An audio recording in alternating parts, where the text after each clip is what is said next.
केमती अच्छे आपण मैंने मु पूर्णिमा ज्वेलरी आपण मानक स्वागत जनाची। आपण मैंने देखंतु तो कहतु ये डिशटा कौन तैयारी जानी पारनती ना वीडियोटा को पूरा देखले निहाती जानी पारिबे जे एटा कौथरे हेची। तो प्रथमे मु कौन कर सजना छुई को किसी चोपा छड़ाई मीडियम साइज रे काटिकी नहीं गोटे आंगुली भाया। तो तादरे किसी हल्दी आ लुण देकर सिझे दूची। बेसी सिझेबेनी एतकी सिझेबे जे सेटा फिटी नथिबो। देखंतु सिझीगला आम एथर पानी रू सजना छुई गुड़ा को अलग करदबा। ये जो सजना छुईर डिशटा आपण मानक केमती लगे मत निहाती कमेंट्स माध्यम कहे। मो चैनल को लाइक शेयर करने जदि मो चैनल नुआ अच्छा सब्सक्राइब करने बेल आइकन रे ऑल बटन ने प्रेस करदे ताले मोर नुआ वीडियो लिंक आपण मानक पाखरे आगे पहुँची जीवो।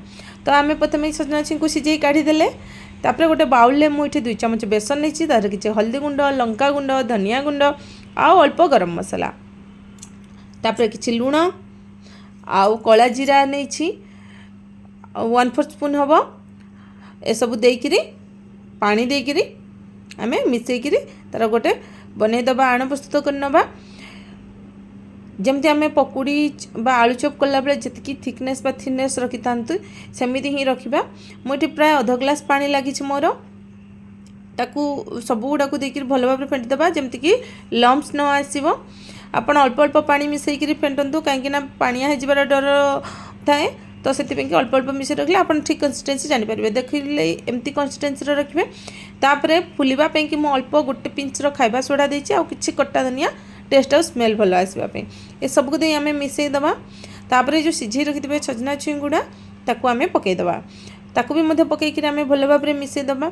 आपण मैंने चाहिए ये गोटे गोटे सजना छुई भी बुड़े बुड़े करें स्पीड हम बोलिकी घर सब गृहिणी भाया मुझे एकाथरे मिसई देछि गोटे गोटे कले बेसी टाइम टेकिंग होता है। तापर गरम तेल रे सब पकईकि आम फ्राए करनबा।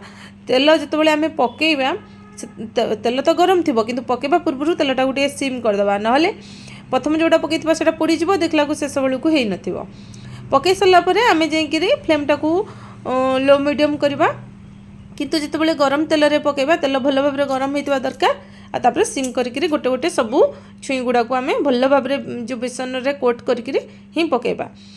देखंतु ये भाया मुझे पकई सेमती पकईबे। तापर गोटे साइड है उल्टे देवे सांगे सांगे जमा खड़िका लगेबे नहीं नहले निचिजबार डर थी। ताकू ऊपर तल करके आम भल भाव में भाजीदेवा। जो गोल्डन कलर हो देखो तो ये गोल्डन कलर हो तो से आम काढ़ीदबा।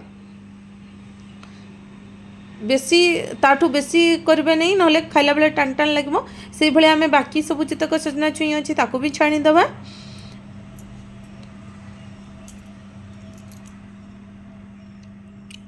से गुड़ा को पूर्व भली लोटे ऊपर तल करके आम छाणी नबा।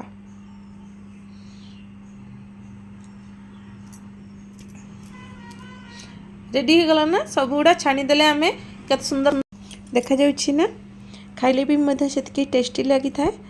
आपण घरे करंतु खांतु केमती लगिला मते निहाती कमेंट्स माध्यम रे जणांतु।